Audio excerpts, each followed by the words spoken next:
Crises wreak havoc on our ability for high-quality decision-making. The irony is that during the crisis, it is exactly the time when we need creative decision-making for alternative futures. I've been privileged to work in advisory services, typically with senior leaders, typically in large organizations all over the world, in strategic foresight. That is, the ability to conceive of multiple alternative futures and, as a result, make executive decisions. Decision-making, however, is severely compromised during a crisis, partially because of an outdated mechanistic view of thinking about social systems in the context of organizations, and secondly, because of the sheer limitations of the English language. We can no longer afford for the current model to present the new normal. We need alternative ways to think about recovery.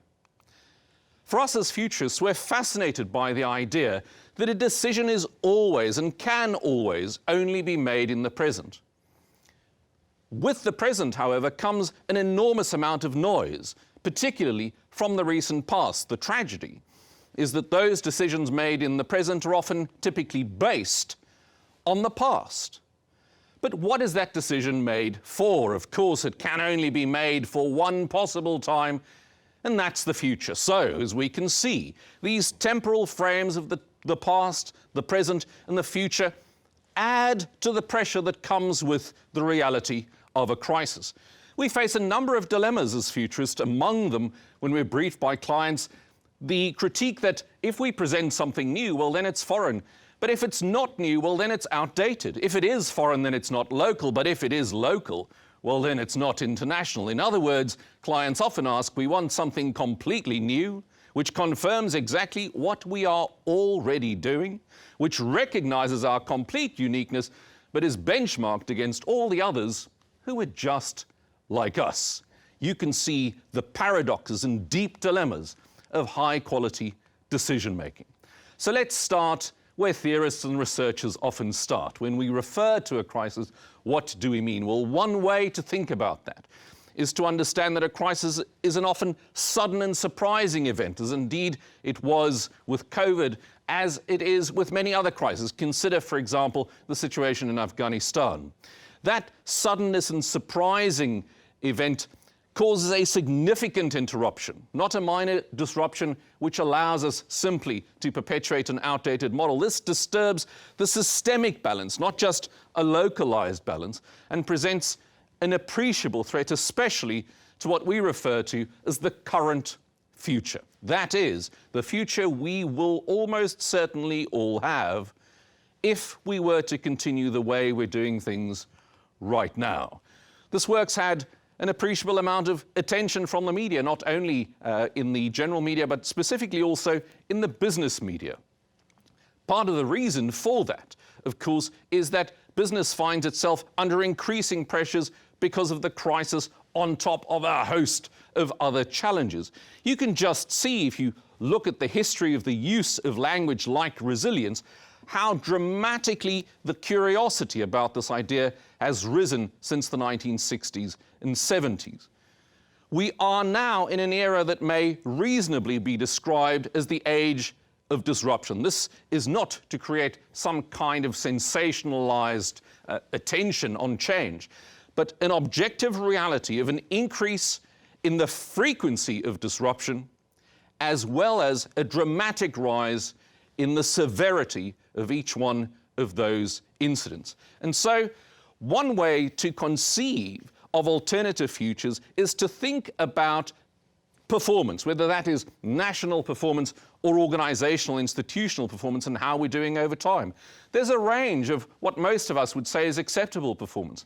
The difficulty is, as a crisis hits, that performance, whether individual, team, institutional, or national, or indeed global, often deteriorates. So as we reach a kind of low point in our reaction to the crisis, the temptation is for resilience. The theory that somehow, if we could only bounce back, things will be acceptable. Well, we could reasonably ask whether what we're hoping to bounce back to was acceptable in that previous dispensation. I love Robert Frost, the American poet. He says it like this: I advocate a semi-revolution. The trouble with a total revolution, ask any reputable Rosicrucian, is that it brings the same class back on top. Executives of skillful execution will therefore plan to go halfway and stop. Yes, revolutions are the only salves, but they're the one thing, says Frost, that should be done by halves. It's easy to understand the reality of this. If we consider, as most self-respecting advisors and consultants do, a 2x2 matrix of the level of negative disruption in relation to the satisfaction with the previous status quo, we can see that it is only really in situations where the level of disruption is not severe and the level of satisfaction with the previous status quo was high, that a reversion to a previous state is vaguely admirable. In all other cases, we need something else. It's anders. The idea of resilience in the context of social systems I first produced for this publication by the International Labour Organization in the context of the future of work. And in that disruptive world of the Fourth Industrial Revolution, it was already clear that we need to think about organizational capacity or recovery methodology in relation to the level of stress faced by that organization. And mechanistic models will simply no longer do the trick. There's an important reason for that. Let me demonstrate with a physical system like this. If we consider the reality of a disruption of, let's say, the fire that I'm about to produce with this match in relation to something rather vulnerable like this serviette, we can see that the damage that that will cause is going to be significant, severe, and permanent. Social systems don't have to behave in this way. They don't have to suffer from permanent damage. They have alternatives. One of those alternatives is a parallel that could be drawn between organizational systems and organismic systems, and the opportunity presented by the idea of organizational immunity, which we can think of as the ability of an organization to resist a particular infection or crisis, if we're thinking metaphorically, by the action of specific antibodies.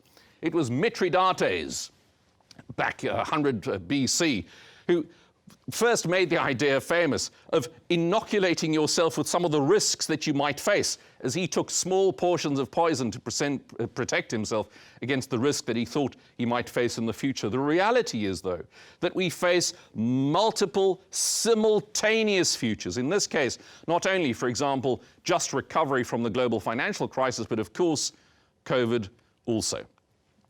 Similar work has been done in very broad, metaphorical, narrative ways, such as Dante's Divine Comedy or Campbell's work on the hero's journey, in which the hero ventures forth from the world of common day into a region of supernatural wonder. There, the hero confronts many crises, but returns home with enormous opportunities. In response, then, to these crises, we can conceive differently of a traditional resilience model and develop a prosilience approach. That would mean not only new language, but a deep appreciation for the nature in which social systems recover. Of course, we need to remove ourselves from the danger. We need to take conscious care and stop. That, to some degree, we've done well. But then we need to take care of the overall thermodynamic balance, whether that's in the society or in the organization, and work towards pro-hydration, not just rehydration, but that includes a diagnostic of what's happening and some prescription for where we could be going next. The reality then kicks in when we think about decisions about resourcing, and instead of simple resourcing, we could conceive of pro-resourcing, that is, allocating resources for the alternative future that we desire. That includes experimentation and pro-generation, not just regeneration of a previous dispensation, not just resynthesis, but prosynthesis, with an understanding that there will be phantom limbs, shadows of the past that will nevertheless linger. Provention is the next opportunity in a model like this, where we develop an unlearning of traditional habits, develop early warning systems for similar crises, and eventually develop our ability for self-organization, a new paradigm. In this way, we can take care of some of the psychological domains and move beyond the despair of the reality of the crisis, move towards hope, form meaning, and develop social competence in our desire to recover from the shock. If we simply want to bounce back, the question is, what are we bouncing back to, and was that desirable to start off with? Given the severity that we're now experiencing in the crisis, thinking forward is no longer optional, because every risk, but also every opportunity, can only be found in the future. We need creative, artistic ways to reconceptualize recovery. One such option is prosilience.